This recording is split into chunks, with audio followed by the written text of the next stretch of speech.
So cannabis is a really unique plant because we can use it for so many things and we can apply it so many ways for medicine. We can use it topically, we can ingest it, we can inhale it, and it's also used as a fiber. I mean, everyone knows this. But when we really think about it, that's actually pretty cool from a botanical medicine point of view, and it's actually pretty unique. There's not other many drugs out there that you can do so many things with. And because it's not just a drug, but it's a botanical medicine, it has hundreds of active compounds, it doesn't necessarily behave quite like a drug, and it's a little bit trickier to study because of that. And these are all the different ways that it does differ. And this really explains partly why, in addition to not actually being able to study it because of prohibition, why we're a little bit behind when it comes to understanding exactly all the things that all of the chemicals in this plant can do in the human body. So I'm not going to go through this in detail because Professor Nutt did a wonderful job, but it's been used as a botanical medicine by pretty much every single old world culture.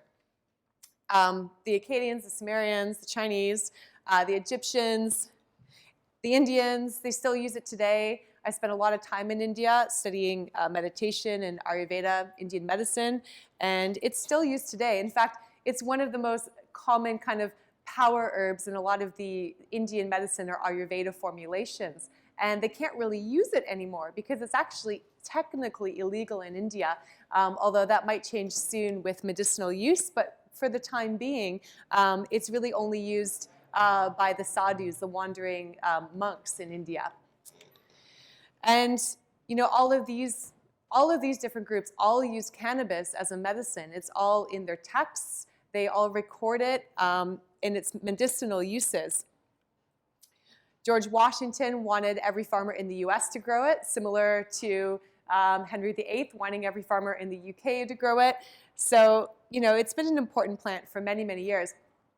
This is something that also really interests me because I treat patients, I've treated thousands of patients with cannabis in Canada, medical cannabis, for a variety of conditions. And I do a lot of holistic mental health work, and I do treat people for depression. And people always say there's no evidence for cannabis for use in depression, and there's not a lot of published evidence.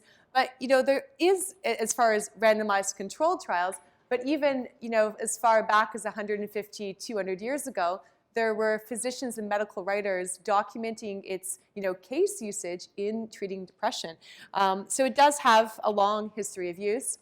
Again, Professor Nutt went into this in great detail, but just to sum it up, there was a very racist and politically driven, economically driven campaign against cannabis. Cannabis took on a morality, and it became a plant with morals suddenly in the last 100 years. And that really kind of shaped a lot of what happened with stunting the research in cannabis and stunting its use for a medicine. The famous Reefer Madness film, if you haven't seen it, it's on YouTube. Google it. It's quite funny. They still show it now as a satirical film, but it was actually meant to be quite a serious film when it was released in the late 1930s. The New York Academy of Medicine, I mean, this is not, we just had the NICE guidelines come out, which, I'll comment on that in a second. But in 1944, the New York Academy of Medicine, they did an extensive review of cannabis, of its dangers, and they actually found that it was quite benign. It was quite safe. And they just kind of ignored the report. They commissioned it, and then they just decided to kind of just ignore it.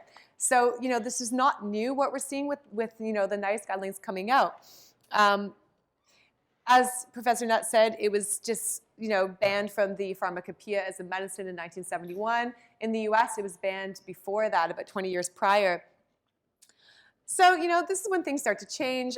Raphael Mechelen and I'm probably butchering his name, but Lumir Hanus, and Hanus, if someone knows how to say that better than me, please correct me.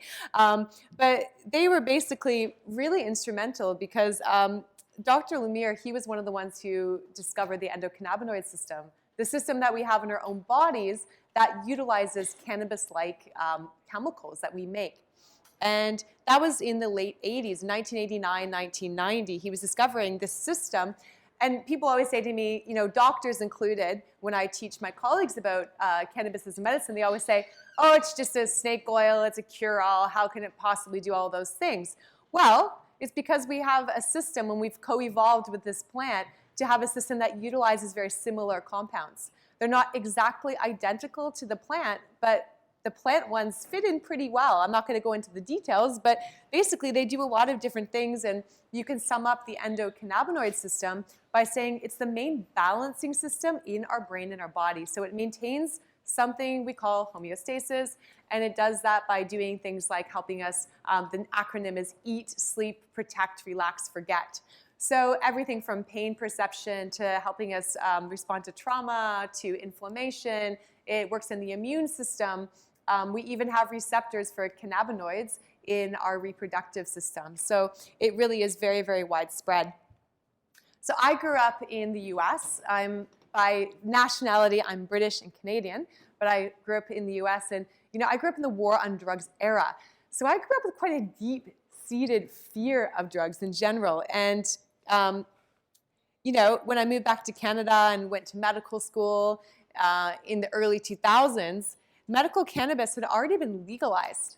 I didn't know anything about this. And I went into medical school with an interest in natural medicine. I actually, pretty naively, really looking back, thought that I was going to learn about natural medicine and nutrition. In reality, in medical school, you get about 3 hours of nutrition in year one. And that's about it after that. So I had to take all that extra training after the fact. But regardless, and that's me when I graduated medical school. Last minute, I couldn't actually find a picture of me in the robe when I graduated, but I managed to find a very old pre-Facebook era picture of me afterwards, celebrating with all of my friends from our class. So, this was basically the day we all went out after you find where you get your first junior doctor posting, and everyone's really excited because we're doctors and we get to go out and really help people. And it's a really exciting time. But we never learned about the endocannabinoid system at all. The only thing we learned about cannabis in medical school was under the lecture in psychiatry of drugs of psychosis. So drugs that cause mental health problems, drugs that cause addiction, and literally that was the end of the story. And we didn't even know that what we didn't know. We didn't even know that there was a gap. So then I moved to British Columbia and I started doing my doctoring, and because I started doing all this extra training in natural medicine. I did a fellowship in integrative medicine in the US because there was nothing in Canada. And I brought it back to my practice. So my patients started to tell me, what they were doing with cannabis. And I was prescribing other botanical medicines. I was prescribing meditation, and that was considered really woo-woo. People thought I was really crazy. And, then John Kabat-Zinn started talking about mindfulness. But, back in the day, it was considered pretty out there stuff. And with cannabis, I still really was hesitant to add it to my medical practice. And even being an integrative medicine trained physician, I still actually didn't know how I would prescribe it as a medicine. There was no information. The only information we received from our College of Physician bulletins every month was, don't prescribe cannabis. Someone might sue you. We might sue you. We might take away your license. It was pretty negative stuff. But meanwhile, I worked on a really interesting community in the Gulf Islands, and it has one of the highest lifespans in all of North America. And a lot of my patients were in their 80s and 90s, and they were actually growing cannabis on their land, and they were putting it through a juicer. A lot of them didn't even cure it and use it recreationally, but they use it as part of their green juice. And of course, now we know that there's THCA, which is the acid form of one of the compounds that turns into THC, and it has a lot of anti-inflammatory properties. But back then, about 8-9 years ago, I didn't really even know that. But I'm thinking, well, these guys are in their 90s and they're still working on their farm, so maybe they're doing something right. And I also had an herbalist in this community that whenever I had a patient who was palliative, whether it was from cancer, I had a few really advanced AIDS patients, he would come and he would basically give them a cannabis tincture. And he kind of offered to come to the office and talk to me about it. And he'd come in and it was like a waft of, we'd have to spray, my assistant would have to go and spray all the air fresheners afterwards. Which I was really against because I'm really anti-air freshener, because he would make the whole office smell like cannabis. And he would just tell me what he was doing with these people, but we had no idea what the concentration was. I wasn't prescribing it, so I was kind of one step removed, but basically making sure that, you know, they didn't hurt themselves combining it with their morphine that they were using for their cancer pain. But a lot of them ended up just using the tincture, and I wasn't really needing to give them the same amount of morphine to ease their pain and ease their suffering. So it just got me really intrigued. And then I became a patient. So every doctor's worst nightmare, we're the worst patients. We're just awful. And I got hit when I was jogging by a motorcycle, and I flew through the air, did what they call a Superman injury, where you literally go like this, and I landed on my hand.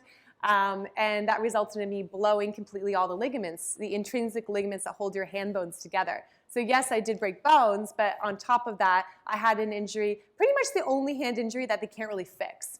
One of my best friends is actually a hand surgeon in Los Angeles now. So, you know, I saw all the top guys. I had a bunch of surgeries. I still had terrible nerve pain. And I was basically of the mindset that I wasn't going to take these medications that they basically, told me that I was going to have to take for the rest of my life, gabapentin. And if that didn't work, I had to go to opioids because I had this burning pain that would wake me up from my sleep. So I started using all my natural stuff, and I was, doing meditation, and the pain was still there, of course.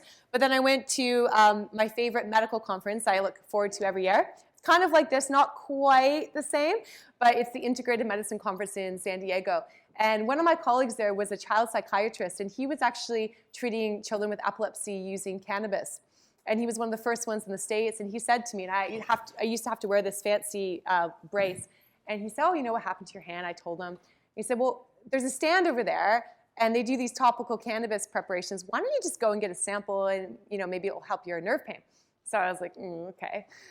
So I did, and long story short, 7 days later, I used it every day at this conference. It didn't make me high, and my nerve pain was gone at night by the end of 7 days. So I was like, well, that's pretty interesting. So I went back to Canada. And a friend of mine from medical school had started a medical cannabis clinic and been kind of asking me to join for a while. And so I said, okay, I'm going to do it. So I decided to join this practice. I did it a little bit differently. I did more of an integrative medicine approach. So they came to me to get cannabis, but also other things. So, sometimes we would go and give them a mindfulness plan or a meditation plan or other botanicals to help them sleep. So it was more than just cannabis. I really think that that's the best way to do it personally. That's always my preference. But I started to get these incredible results with patients who had literally tried everything. So these are all the things I've actually treated with cannabis in Canada. We're not curing things here. We're really helping with people's quality of life, people's pain, people's symptoms. I've also had anecdotal cases, not my own patients, but patients who know someone who have had miraculous recoveries from cancers. So I think that they are out there. But personally in my practice, these are the things that we treat as medical doctors, and very rarely a drug-based approach is effective. And because I do integrated medicine, I see the people that they've seen everyone. They've tried everything. And most of my patients had never tried cannabis. They were not cannabis users. I have a lot of seniors in my practice, and they were just basically at the end of the rope, and they were like, at this point, we'll just try anything.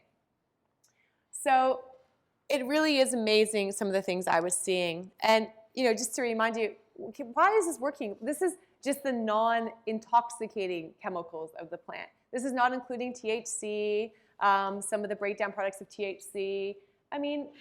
Look at all the things that this plant can do. It's really, really fascinating. I also treat a lot of these cluster of conditions because I do integrated medicine. And one of my colleagues in Canada, who's very well known, is a guy called Ethan Russo. He has really gotten interested in this, and he was the first one to really comment on it way back in 2006. And he said, I wonder if this overlapping cluster of things is like an endocannabinoid deficiency syndrome. And, this cluster of conditions I treat very effectively using cannabis-based medicines. Yes, I also treat them with other things, a lot of other natural things, sometimes drugs, but as far as a single most effective intervention I've given people, I can honestly tell you for these clusters, it's for me anyways, it's been cannabis medicines. And the The endocannabinoid system, there is a theory that's gaining traction that there's lots of disease states that have a dysfunctional component in the endocannabinoid system. So there's conditions where the endocannabinoid system is underperforming, and then there's also conditions where it may be overperforming. So, because when you think about it, this system controls the entire balancing system in many different ways in our brain and our body. Of course, it makes sense that a lot of these chronic conditions that overlap with each other would have a dysfunctional component in this system. So how do we give people cannabis for medical use? Well, we don't tell them to smoke it. The jury's still out whether cannabis smoking increases lung cancer risk, but there is a TAR component. So, we always err on the side of caution in medicine. It's called the precautionary principle, especially being an integrative practitioner. So, I want people, if they're going to use it, inhale, to vaporize it using a dry herbal vaporizer. I also do it in oil form, by mouth, in capsule form, sometimes rectally, vaginally. There's other ways you can use it. Patches that are made to go transdermal, so medical patches, and topicals. Now, there's probably people in the audience who really, I'm just going to put this out there. Technically, the classification of indica versus sativa, technically right now is pretty much incorrect. But I always still use this when I talk to people about products, because it's still how companies label their product in large part, although some companies are moving away from this and moving towards other ways. So indica versus sativa, indicas are known to make people feel relaxed and couchy, and they're squat little plants that were easier to harvest for hashish in parts of northern India, traditionally. Sativa plants traditionally grow in warmer tropical climates. They're taller, they have narrower leaves, and they have different kind of, I guess you would say, herbal energetic profiles from a very herbal point of view. But actually, in the last 30 years, there's been so much hybridization that's really not correct anymore. You really can't predict what a strain's going to do from the label sativa or indica. But because that's how people label their products still, it's still a good starting point. But like has happened with many of my patients, if you choose an indica product for your sleep and it's not working, it's probably the terpene profile. It's probably not an indica. So you just try another one. Because, excuse me, we have to remember this is a plant medicine. So we're moving towards classifying things based on their chemical components, this chemovar or cultivar classification, which still has its issues, but I think it's probably the best way that we have currently. So I just want to share with you a few cases from my practice. So this was a girl that I saw, a young woman in her mid-20s. She came to me out of sheer frustration because she really was trying to finish her undergraduate degree. She was very bright, and the reason she couldn't finish it is because she had debilitating rheumatoid arthritis, and it kept having her to take leave from school. And it gotten so bad at points in the last few years that she was completely bedbound. She was on steroids constantly, sometimes going into the hospital for steroids. She had tried all the immunotherapy agents. They worked to a certain extent, but they weren't really preventing the disease progression. So this was kind of her last resort. So I worked with her rheumatologist, and we actually added this on to her therapy, so she was still on the immunotherapy. And we got rid of her steroids using it, which was pretty phenomenal. It was the first time she'd been free of steroids in 2 years.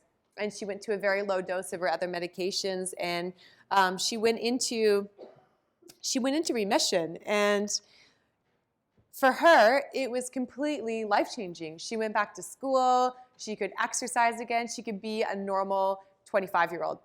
And for her, for the last 10 years of her life, that was, not how her life had been. Her life had been pretty awful. So even still, she hasn't had steroids so far, and I've treated her for a few years now. So that was a pretty amazing outcome. And all the cases I'm sharing with you, I've had hundreds of similar cases to these. I mean, I could go on forever and ever, but it really is incredible the different kinds of diverse types of problems that you can treat. Cannabis and anxiety. I get two types of patients with anxiety. One type who've never tried cannabis and want to use it for anxiety. Another type who have tried cannabis, been self-medicating, and potentially over-medicating, sometimes with THC. Some people can handle high THC use for their anxiety. It never does them any harm, but some people it does give them this, what I call this rebound anxiety, because of the biphasic effect of THC in our receptors. And what I usually do with those patients is I work with them to calculate how much they're using, the percentage of THC and the strains that they're using, and then we substituted, we added more CBD to kind of buffer those THC effects and lower their overall THC consumption. And you can also do a THC washout period. And if they still, a lot of people still want to use cannabis for anxiety treatment, it's not a first-line treatment, but it does work well for a high CBD strain, I find, for many people. So I find that's the best way to tackle that. Cannabis and sleep. So a lot of people say, oh, CBD is sedating. Not necessarily. CBD actually enhances the wakefulness centers in some people in the brain. A lot of the high CBD cultivars, so strains, when they first came out, they were quite high in myrcene.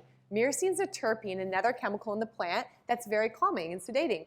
And that's potentially why people were thinking that CBD is sedating. Okay, 10 minutes. Okay, thank you. So what I tell people, number one, if they're using mostly a CBD strain, very, very high CBD, low THC strain, and they're finding it too sedating during the day, check the terpene profile. If it has lots of myrcene, switch it up.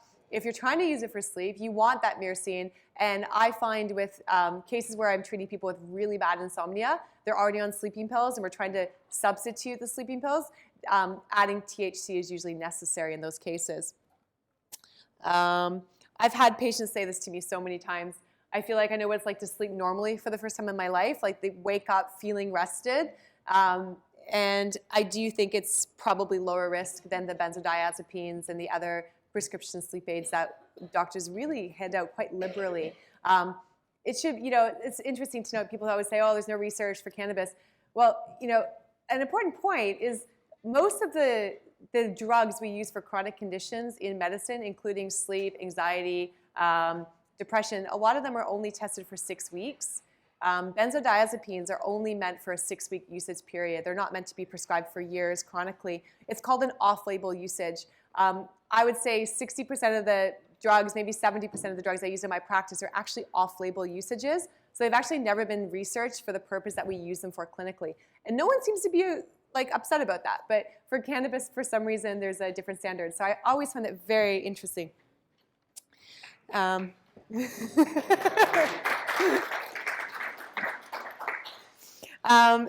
CBD and stress, this is more on the wellness side. I do work on the wellness side and the medical side. So can CBD help with stress? Yeah, maybe, because CBD may be what's called an adaptogen.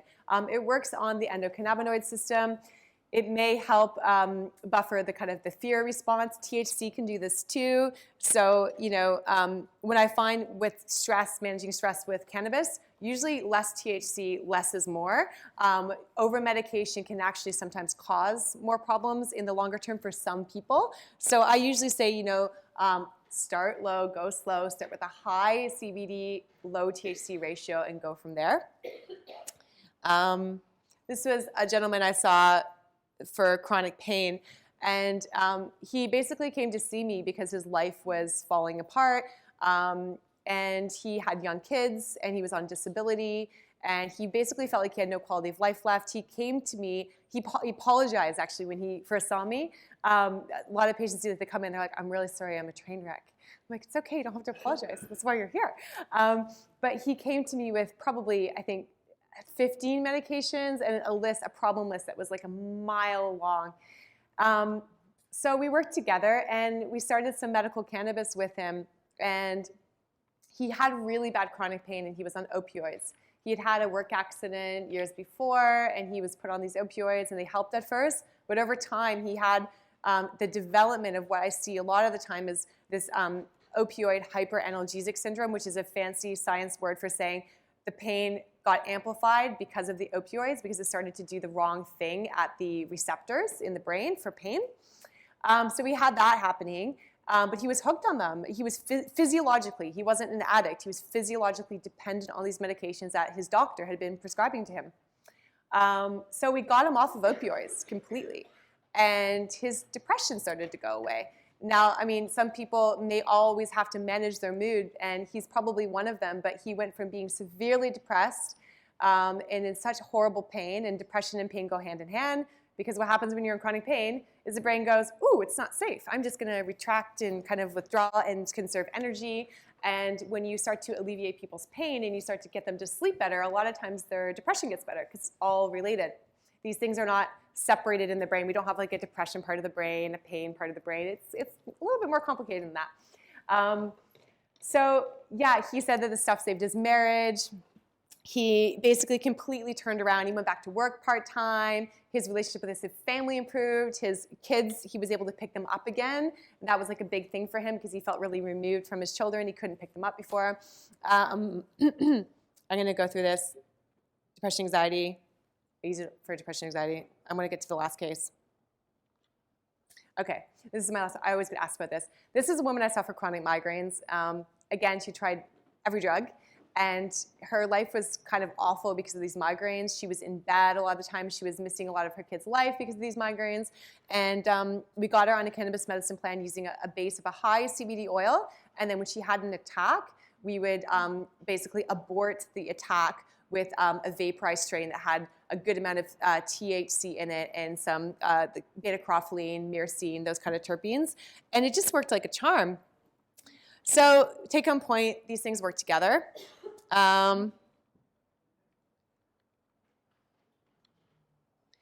Last one. Okay, people always ask me about this. Right now, we cannot say the cancer is a cure as far as there's no large studies, although I've seen and heard of miraculous recoveries using cannabis oils. But what I use it for in my practice is helping people get through their chemotherapy. I've had patients who were not going to be able to get through their chemotherapy and were at risk of, basically cutting their survival and be able to get through it completely with cannabis. One of my very good friends is going through this at the moment, and we've just added cannabis to her plan. So I think with side effect control, helping with chemotherapy side effect, it's incredibly helpful. There may be a few types of tumors that respond negatively to cannabinoids, to certain cannabinoids, but even that, the research is scant. So far we think it's pretty safe for most cancer types, and we need more research. We desperately need more research in this area. So, I think it's going to come. Positive side effects. The last thing I'll say is people always say to me, isn't cannabis a gateway drug? Well, I have found in my practice has been a gateway for people to take up meditation, for people to engage with their community. When people always say, oh, euphoria is a side effect. Well, that's kind of ridiculous in my opinion as well as a side effect. So, these are the things I've seen happen to my patients. I've had not one of my patients become addicted to cannabis or become lazier or become less productive. In fact, the exact opposite has occurred. This gentleman it's not him actually, but I treat a rancher who took me on a video tour of his ranch one day because he couldn't get on his horse anymore. And we treated him with mostly high CBD oil for his arthritis. He can now ride around in his ranch again. We've completely changed his quality of life. This gentleman was a professional drummer. He couldn't work anymore. His hands were so gnarled from rheumatoid arthritis. We got him on really high dose, mostly high CBD, but a little bit of THC cannabis. He redid his drumming room in his house, and he surprised me with a concert over video conference one day, and it made me cry. And this is what medicine is supposed to be about. This is why I went into medicine, to help people, and this is what I see cannabis as a fantastic tool to really help people improve their quality of life. So thank you so much. Yeah.